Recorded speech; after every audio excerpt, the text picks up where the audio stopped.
ও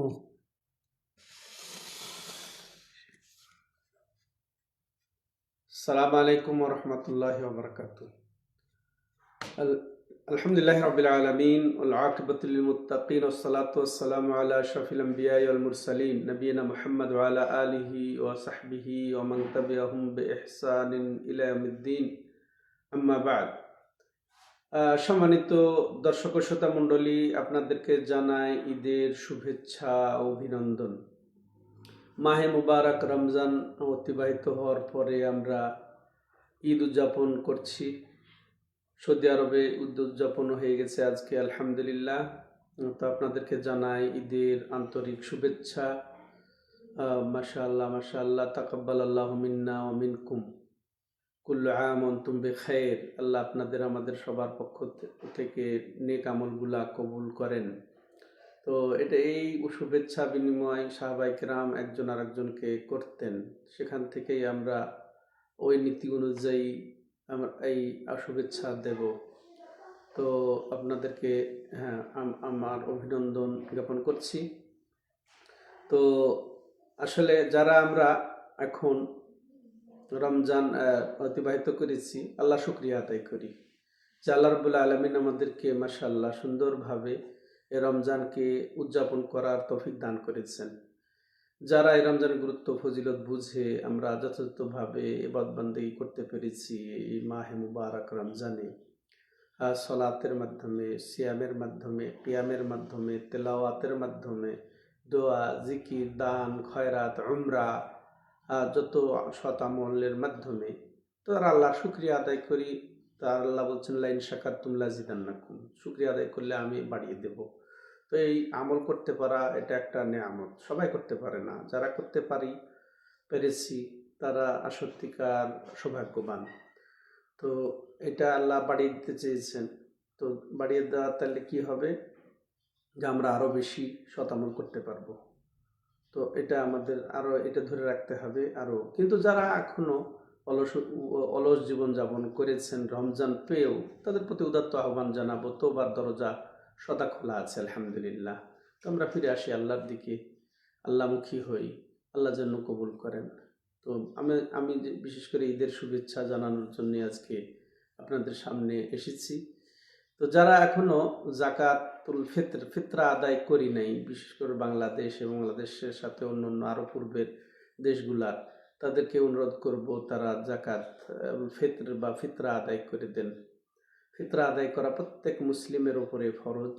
যেমন বুখারী মুসলিম তে এসেছে যে ফারাদা রাসূলুল্লাহ সাল্লাল্লাহু আলাইহি ওয়াসাল্লাম জাকাত আল ফিতরে সা'ম মিন তামার আও সা'ম মিন শাঈর আলাল আবদি ওয়াল হুররি ওয়াদ যাকারি ওয়াল উনসা ওয়াস সাগীর ওয়াল কাবীর মিনাল মুসলিমিন। যে রাসূলুল্লাহ সাল্লাল্লাহু আলাইহি ওয়াসাল্লাম এই ফিতরাকে ফরজ করে দিয়েছেন। এক সা খেজুর, এক সা জব, সে বান্দা হোক, দাস হোক, বা স্বাধীন হোক, পরাধীন হোক, নারী হোক, পুরুষ হোক, ছোট হোক, বড় হোক, মুসলমানের উপরে। মুসলমান হলে এমন মুসলমানও জাকাত ফিতরা আদায় করবেন যে যিনি একেবারে দরিদ্র, নিঃস্ব বলতে যার ঈদের দিনের খাদ্যের খরচ পরিমাণ থাকার উদ্বৃত্ত হবে, যা ফিতরা পরিমাণে পৌঁছবে সে ফিতরা দিয়ে দিবেন, তিনি অন্য মুসলিমের কাছ থেকে ফিতরা নেবেন। কত গুরুত্বপূর্ণ বিষয়টা। আর এমন শিশুরও ফিতরা দেওয়া হবে যে আজকে মনে করেন শেষ দিনে সূর্য ডোবার আগে যদি কোনো শিশু ভূমিষ্ঠ হয় তাহলে তারও ফিতরা দেওয়াটা ফরজ। এমনকি উসমান রাদিয়াল্লাহু তাআলা আনহু মায়ের পেটের ওই বাচ্চার ফিতরা দিতেন, যে যার আত্মা এসে গেছে, 4 মাস পরে যার আত্মা এসে গেছে। তো সেটাও সুন্নাত।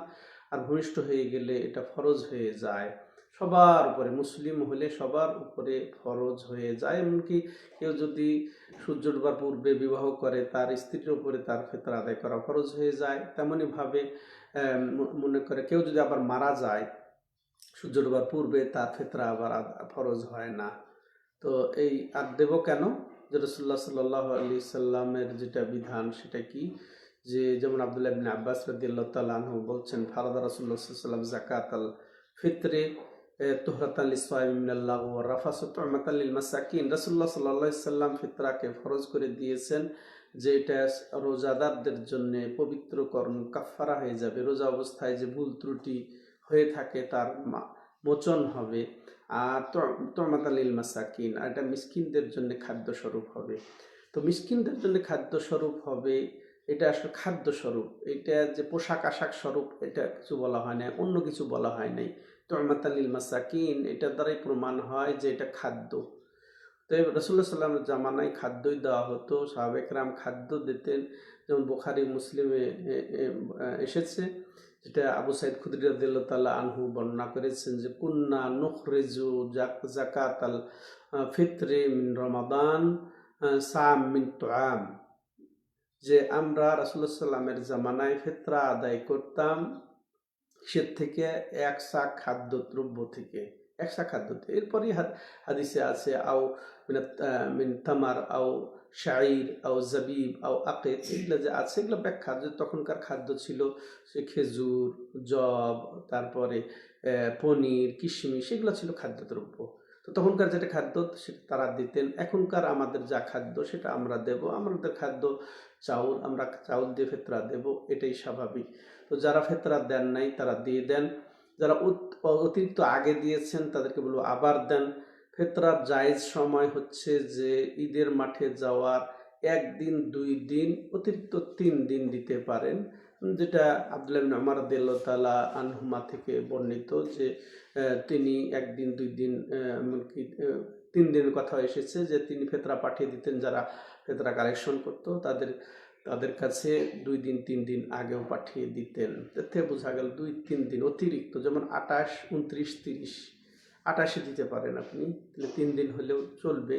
এর আগে 4 দিন আগে যদি কেউ ফিতরা দিয়ে থাকেন তাদেরকে আমরা বলবো যে তারা ফিতরা আবার দিয়ে দেন, ওটা সাদকা হয়ে গেছে, এখন ফিতরা ফরজ আদায় যেন হয় এই জন্য আপনি আবার ফিতরা দেন। তো এটা হলো জায়েজ। ওয়াজিব হয়ে যায় সূর্য ডুবে গেলে শেষ দিন, আর এটা উত্তম টাইম হচ্ছে ফজরের পর, ঈদের দিনের ফজরের পর থেকে নিয়ে ঈদের মাঠে যাওয়ার পূর্ব পর্যন্ত। যেমন আব্দুল্লাহ ইবনে আব্বাস রাদিয়াল্লাহু তাআলা আনহু উক্ত হাদিসে যেটা বলা হলো ইতিপূর্বে, মান আদ্দাহা ক্বাবলা সালাহ ফাহিয়া সাদাকাতুম মাকবুলা ওয়া মান আদ্দাহা বাদা সালাহ ফাহিয়া সাদাকাতুম মিনাস সাদাকাত, যে ব্যক্তি এই ঈদের মাঠে যাওয়ার পূর্বে আদায় করলো সেটা হবে ফিতরা, গ্রহণযোগ্য ফিতরা, আর যে ঈদের পরে, ঈদের সালাতের পরে যে আদায় করলো সেটা একটা সাদকাই হবে, ফিতরা আর আদায় হবে না। তাহলে ঈদের পূর্বে আমরা দেব, এটা সেই সময়টা উত্তম, ঈদের মাঠে যাওয়ার পূর্বে। ঈদের পরে এটা জায়েজ নেই। ওজর যদি থাকে যে ভুলে গেছিল, ঘুমিয়ে গেছিল, তাহলে হয়তো ওজরের কারণে কাজা করবেন উনি। তো জরুরিভাবে আমরা ফিতরা দেব, 3 কেজি দেব। সাম মিন তামার, যেমন হাদিসে এসেছে 1 সা খেজুর থেকে, 1 সার পরিমাণ সেটা সায়ে নববী, সেটা প্রায় 2.5 কেজি। শেখ বিন বাজ বলেছেন 2.5-3 কেজি দিলে যদি বেশি হয়ে যায় সেটা সাধারণ সাদকা হিসেবে সব পাবো, আসলটা আদায় হয়ে যাবে। তো আমরা 2.5-3 কেজি চাউল দেব। যেমন হাদিসে এসেছে যে আব্দুল্লাহ ইবনে উমর রাদিয়াল্লাহু তাআলা আনহুমা ফিতরা তাদেরকে দিতেন যারা গ্রহণ করতেন। তাহলে যারা গ্রহণ করবেন খাদ্য তাদেরকে আমরা ফিতরা দেব, তারাই উপযুক্ত আসলে। টাকা দিলে সবাই দিতে পারে, তাই না? আর চাউল দিলে সবাই এটা ধরতে চাইবে না, চাউলটা সবাই ধরতে চাইবে না। আপনি যাদেরকে আপনি ওই মনে করেন উপযুক্ত তাদের ঘরে পৌঁছে দেন, আপনার ফিতরাটা পৌঁছে দেন। 2 জনের ফিতরা দিবেন 5 কেজি পৌঁছে দেন, 4 জনের দিবেন 10 কেজি পৌঁছে দেন, 2 ঘরে পৌঁছে দেন 5 কেজি 5 কেজি করে। আর যাদের প্রয়োজন তারা নেবে এটা। তো আসলে শেখ আলবানী রাহিমাহুল্লাহ সুন্দর কথা বলেছেন এই ব্যাপারে, যে এটা আসলে খাদ্য স্বরূপ, ওই দিনের জন্য খাদ্য, পরের দিনের জন্য খাদ্য পানীয় স্বরূপ যেন হয়, সেজন্য আসলে এই ফিতরাটা ফরজ, এটা অন্য কিছুর জন্য নয়। যারা বলেন যে এটা সুবিধা, এটা উপযোগী, অর্থাৎ এই যে মূল্য দিয়ে দিলে এটা উপযোগী, তারা আসলে মারাত্মক 2টা ভুল করেন। প্রথম ভুল যে এরা কি করে, দলিল ছাড়া এরা এটা আমল করে। দলিল ছাড়া আমল আপনারা জানেন, শেখ মোহাম্মদ হোসেন এরকম বলেছেন দলিল ছাড়া আর ইবাদত, শেখ বিন বাজ এটা বলেছেন সে ইবাদত আসলই হচ্ছে দলিলের বাইরে যাওয়াটাই তখন বেদাতে পরিণত হয়ে যেতে পারে। শেখ মোহাম্মদ হোসেন এই ধরনেরই শক্ত কথাই বলেছেন যে এটা দলিলবিহীন আমল হলে কি হয় সেটা আমরা জানি যে সেটা বেদাত হয়ে যাবে। তাহলে এটা আমরা খুব ভালো করে নেব যে আমরা খাদ্য দ্রব্য থেকে দেব। শেখ আলবানির কথার দিকে ফিরে আসি। বলছেন একটা হচ্ছে দলিল বহির্ভূত আমল, দ্বিতীয়টা যে ভুল হয় এটা আরও মারাত্মক, কঠিন মারাত্মক। সেটা তিনি কি বলছেন যে এটা তারা এটাই বুঝাতে চায়, এটাই তারা বিশ্বাস করে, অর্থাৎ অপবাদ দিয়ে বসে যে যখন এই ফিতরা ফরজ করেছেন আল্লাহ রাব্বুল আলামিন তার নবী সাল্লাল্লাহু আলাইহি সাল্লামের উপরে, যে ওহী করেছেন ফিতরা, তো তখন এটা যেন অজানা ছিল, আল্লাহ যেন বুঝতে পারেন নাই নাউজুবিল্লাহ, যে পরবর্তীতে এমন সময় আসবে যেটা মূল্য দিয়ে ফিতরা আদায় করলে এটা সুবিধা হবে মানুষের, দেওয়া সুবিধা, নেওয়া সুবিধা। এটা কত মারাত্মক চিন্তা। অবশ্য এই চিন্তা ভাবনা করে কখনোই কেউ এটা মূল্য পরিশোধ করে না, কিন্তু এটা আসলে ভুল। এটা আপনি একটু চিন্তা ভাবনা করবেন, কেন আপনি এইভাবে দেবেন যেটা নবী সাল্লাল্লাহু আলাইহি সাল্লাম করেন নাই। তাহলে এটা তারা যেন ভুল ধরিয়ে দিচ্ছেন শরীয়তের, যে আসলে টাকা পয়সা দিয়ে দেওয়াটাই হচ্ছে এটা সুবিধাজনক, এটাই উপযোগী, দেওয়াও সুবিধা, নেওয়াও সুবিধা, এটা মোটেও ঠিক হবে না। অতএব আপনি আসল যেটা দলিল ভিত্তিক আমল, এটা সমস্যাও নেই, এটা সমস্যা। 3 দিন আপনাকে সময় পাচ্ছেন, আপনি 3 দিনের মধ্যে আপনি আপনি উপযুক্ত লোক পাবেন না, এটা কথা, ভিন্ন কথা। আর এটাতে তো আমি আরেকটা কথা বলবো এখানে, যে এখানে অধিকাংশ আলেম, শেখ বিন বাজ রাহিমাহুল্লাহ বলছেন যে অধিকাংশ আলেম ফিতরা খাদ্যদ্রব্য দিয়ে দেওয়াটা জরুরি মনে করেন, এবং খাদ্যদ্রব্য থেকে বেরিয়ে মূল্য দিলে সেটা হবে না, এটাই মনে করেন অধিকাংশ ইমাম আলেম ওলামারা। আর কিছু সংখ্যক অবশ্যই জায়েজ মনে করেছেন যে ইজতেহাদ ভিত্তিক, তো দলিল ছাড়াই। তো তাহলে ইখতিলাফ হলো, তাই না? তো আমার কথা যে তাহলে আল্লাহর এখানে যেখানে সমাধান আছে, ফাইন তানাজাতুম ফি শাইইন ফারুদ্দুহু ইলাল্লাহি ওয়ার রাসূল ইন কুনতুম তুমিনুনা বিল্লাহি ওয়াল ইয়াউমিল আখির, যে তোমাদের মাঝে যদি সামান্য বিষয়েও মতভেদ হয়, তোমাদের যদি ঈমান থাকে আল্লাহর প্রতি, রাসূলের প্রতি, তাইলে এই সামান্য মতভেদের বিষয়টি ফিরিয়ে দাও আল্লাহর দিকে, রাসূলের দিকে, তথা কোরআন এবং হাদিসের দিকে, যারকে খায়ের, আর এটাতে তোমাদের জন্য রয়েছে কল্যাণ। তাহলে এদিকে আমরা ফিরিয়ে দিলে যে এটা দেখবো রাসূলের ফিতরা কি ছিল, রাসূলের হাদিসে কি আছে, সাহাবারা কি করেছেন, সেটা খাদ্যদ্রব্য দিয়ে। তাহলে আমরা এখানে একটা পেলাম। তাহলে আসল হচ্ছে দলিল। আরেকটা যদি আমি বলি এখানে, যে আসলে কেউ বলছেন যে এটা আদায় হয়ে যাবে, জায়েজ আছে, উত্তম বলে নাই যে এখন মূল্য পরিশোধ করলে এটা ভালো হয়, উত্তম হয়, এটা হয়তো কেউ বলবে না, বলা উচিতও না। যদিও কেউ বলে থাকে ভুল করবেন যে মূল্য দিয়ে ফিতরা পরিশোধ করাটা উত্তম। তো কেউ যদি বলে তাহলে কেউ কেউ বললে যে এটাও দেওয়া যায় আর ওটা হচ্ছে উত্তম, বা অনেকে বলছেন যেটা হবে না, ফিতরা দিলে হবে না, মূল্য দিয়ে ফিতরা হবে না, আর কেউ বলছে হবে। তাহলে আমরা ফিরে আসলে আমরা পেলাম সেটা। তাহলে দ্বিতীয়ত এটা সন্দেহ হলো, আপনি সন্দেহে পড়ে গেলেন যে ফিতরা আদায় হবে কি হবে না, কেউ বলছে হবে, কেউ বলছে হবে না। তাহলে এখানে কি কি তাহলে সন্দেহ। তাহলে রাসূল সাল্লাল্লাহু আলাইহি ওয়াসাল্লামের এখানে কি পরামর্শ, দা মা ইউরিবুকা ইলা মা লা ইউরিবুক, যে এই যে যা তোমাকে সন্দেহে ফেলে দেয় সেটা তুমি একিনের দিকে ছেড়ে দাও, একিনের দিকে ফিরিয়ে দাও, অর্থাৎ নিশ্চিত যেটা খাদ্যদ্রব্য দিয়ে ফিতরা দাও এটা নিশ্চিত, এতে কোনো সন্দেহ নাই, এর দিকে ছেড়ে দেন আপনি। তো কেন আপনি আপনার ফিতরাকে ব্যর্থ করবেন, নষ্ট করবেন? যাই হোক, আমরা ফিতরা যেন দিয়ে দিই, যেখানে যারা আমরা ঈদ করব সেখানে আমরা ফিতরা দেব। একমাত্র খাত হচ্ছে ফিতরার হচ্ছে গরিব মানুষ, তো গরিব মানুষকেই আমরা ফিতরা দেব। কোনো মাদ্রাসা, মসজিদ, তারপরে কোনো এই যে দিনী কাজেও দেওয়া যাবে না, সরকার যেমন কি বলবো, এটা কোনো সংগঠন, কোনো প্রোগ্রাম চালানো, এগুলোর জন্যও দেওয়া যাবে না। একমাত্র গরিবের হক তু'মাতাল লিল মাসাকিন, যেন খাদ্য স্বরূপ হয় ওই দিনের জন্যে। সম্মানিত দর্শক ও শ্রোতা মণ্ডলী, তাহলে আমরা ফিতরা যারা দেয়নি দিয়ে নেই। আর দ্বিতীয় যেটা বলবো, ঈদের শুভেচ্ছা জানাতে গিয়ে যে ঈদ মাশাআল্লাহ, এটা এই ঈদের ব্যাপারে, বা ঈদ সাধারণত কেউ ওয়াজিব বলেছেন, কেউ ওয়াজিব বলেছেন, অনেকে ফরজ বলেছেন, যেমন শেখ মোহাম্মদ হুসাইমিন ফরজ বলেছেন।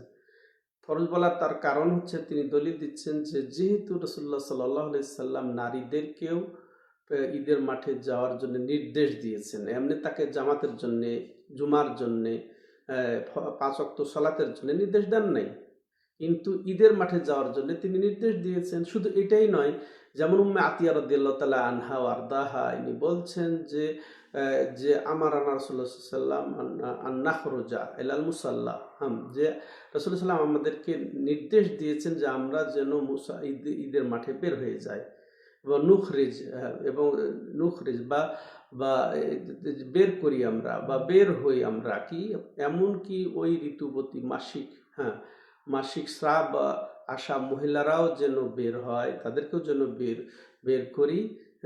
এবং তার সাথে আরেক শ্রেণী যে যারা অবিবাহিত মেয়ে, যারা বাড়িতে অবস্থানকারী, যারা পর্দানসীন, যারা অন্দর মহলে যারা থাকে, তারাও যেন বের হয়। তাহলে দেখেন এখানে পর্দার বিষয়। তারপর তারাও যেন বের হয়, ঋতুবতীও যেন বের হয়, কিন্তু তারা যে সলাৎ থেকে বিরত থাকবেন, দোয়াতে শরীক হবেন। এই যে একটা বড় নিদর্শন, এই যে এটা বের হওয়া, তার এই ঈদের এটা তাহলে ফরজ। এই জন্যেই বলছেন যে তাহলে এত যেহেতু নবী সাল্লাল্লাহু আলাইহি সাল্লাম গুরুত্ব দিয়েছেন, সেখানে এটা ফরজই বুঝায়, এক কথায় গুরুত্বপূর্ণ। তাহলে আমরা তো ঈদের সলাৎ মিস করব না, কিন্তু মহিলারাও যাবে, এটাতে কোনো যেন আমরা বিরূপ মনোভাব না পোষণ করি। রাসূলুল্লাহ সাল্লাম ভালো জানতেন। এটা একই কথা। এখন কেউ যদি বলে যে এখনকার যুগে এটা আসলে ঠিক হবে না, এখনকার পরিবেশ পরিস্থিতি খারাপ, ফিতনার যুগ, না, এটা আপনার আমার বলার সুযোগ নেই। রাসূলুল্লাহ সাল্লাম বলে গেছেন, ওই যে আগের কথায় যেটা বলা হলো, যে এটা রাসূল সাল্লাল্লাহু আলাইহি সাল্লাম ভালো জানতেন আল্লাহর পক্ষ থেকে দিয়ে তিনি আমভাবে বলে গেছেন। এখন তিনি এখানে শর্ত লাগান নাই যে ফিতনার কারণ হলে যেন না যায়, কিন্তু অবশ্যই মহিলারা যাবে, পর্দা ঠিক মতো রক্ষা করে, সুগন্ধি ব্যবহার না করে, বলে আলাদা আলাদা হাদিস আছে, তাই না? বের হলে যে পদ্ধতি শরীয়তে আছে সেই পদ্ধতিতে তারা বের হবে, সুগন্ধি গ্রহণ করবেন না এবং পর্দায় বের হবেন তারা, অবাধ মিলামেশা করবে না, তারা বেহায়াপনা করবে না, অশ্লীলতায় লিপ্ত হবে না, এভাবে বের হলে তার সমস্যা নেই। তাহলে এর থেকে কি বলা হলো? তাহলে আর এই ঈদের অর্থই হচ্ছে বারবার আসে ঈদ, সেই জন্য ঈদ। আর নবী সাল্লাল্লাহু আলাইহি সাল্লাম যখন মদিনায় হিজরত করলেন, তখন দেখছেন যে মদিনাবাসী দুইটা দিন পালন করছে। কি সে এমন দিন যা তোমরা পালন করছো? এটা এমন দিন যে আমরা যে ইসলাম পূর্ব যুগ, জাহিলি যুগে এগুলা আমরা আনন্দ ফুর্তি করতাম।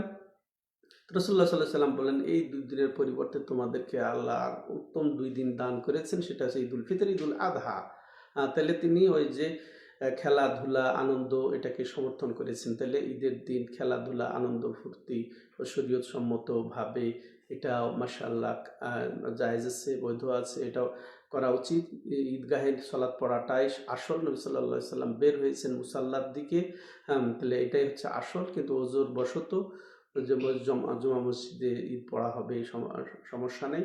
ঈদের মাঠে যাওয়ার জন্য কিছু আদবও রয়েছে অবশ্যই, যে আমরা যখন ঈদের প্রস্তুতি নেব, তখন গোসল করব উত্তম রূপে। গোসল করা আব্দুল্লাহ ইবনে উমর থেকে সুসাব্যস্ত। তিনি নবী সাল্লাল্লাহু আলাইহি সাল্লামের সবচেয়ে বেশি আনুগত্যশীল এবং তিনি যে আমল করেছেন সেই আমলগুলা করার খুবই তিনি তৎপর ছিলেন।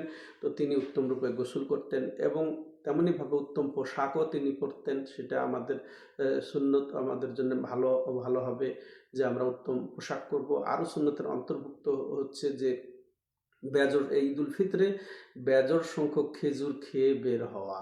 বেজোড় সংখ্যক খেজুর, 3টা 5টা, আরও বেশি হতে পারে। আরও কি যে আমরা এক রাস্তা দিয়ে যাব, আর এক রাস্তা দিয়ে ফিরবো, এটাও সুন্নাত।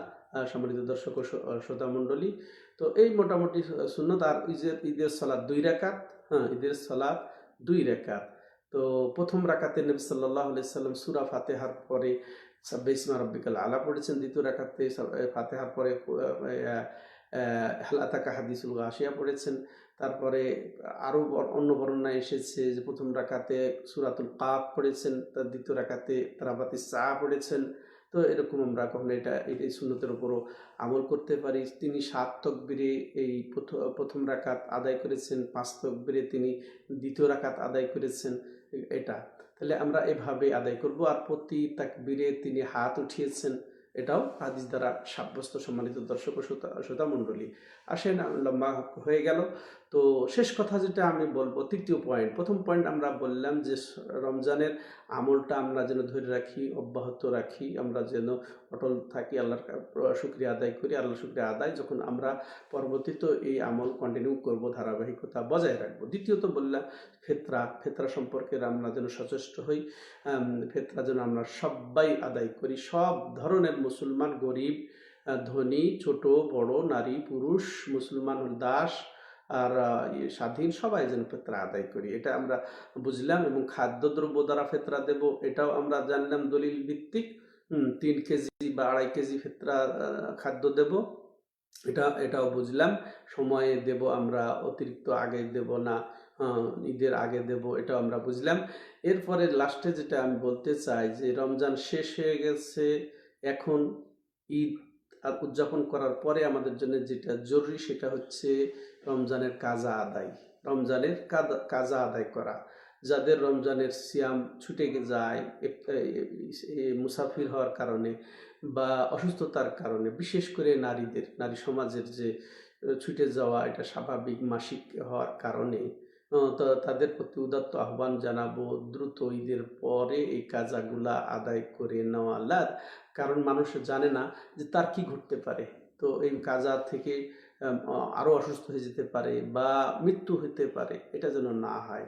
তাহলে স্বেচ্ছায় যদি সে আদায় না করে আর এক রমজান চলে আসে, তাহলে আমাদের ফতোয়া আছে যে সে কাজা করবে পরবর্তীতে এবং কাফারাও দিবে। কাফারা কি? যে প্রতিদিনের বিনিময়ে একজন মিসকিনকে খাদ্য দেবে। হ্যাঁ, তাহলে এটা আমরা জানলাম। আর কথার কথা যে আদায় করতে পারলো না, আদায় করলো না, হ্যাঁ, তো সে যদি ওজরের কারণে হয়, অসুস্থ হয়ে গেছে, একের মৃত্যু পর্যন্ত অসুস্থই ছিল, তাহলে তার জন্য কাজা করতে হবে না, কাফারাও দিতে হবে না।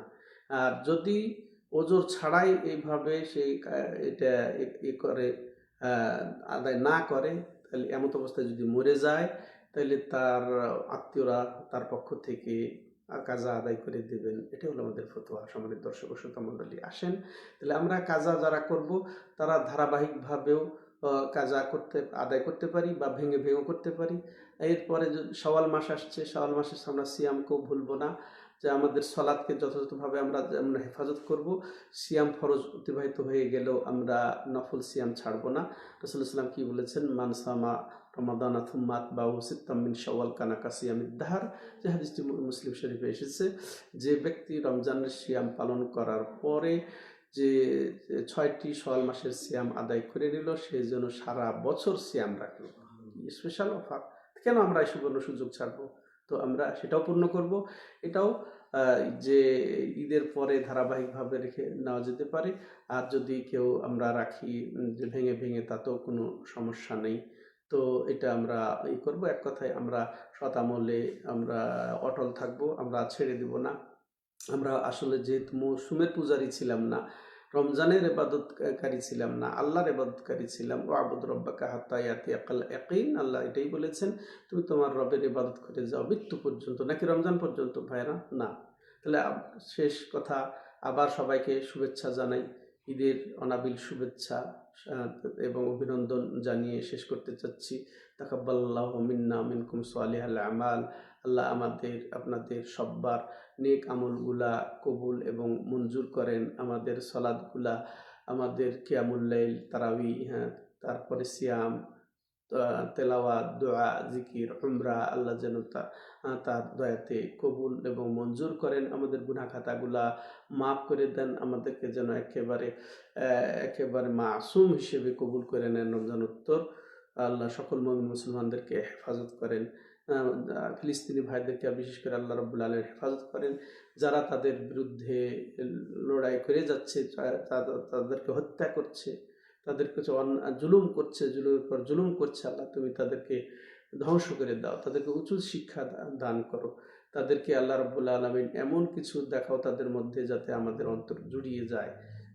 আল্লাহ ইয়া হাইয়্যু ইয়া কাইয়্যুম বিরহমাতিকা আস্তাগীথ ইয়া যাল জালালি ওয়াল ইকরাম। হাদা ওয়া সাল্লাল্লাহু আলা নবিয়িনা মুহাম্মদ ওয়া আলা আলিহি ওয়া সাহবিহি আজমাইন। সুবহানাকাল্লাহুম্মা ওয়া বিহামদিকা আশহাদু আল্লা ইলাহা ইল্লা আনতা আস্তাগফিরুকা ওয়া আতুবু ইলাইক।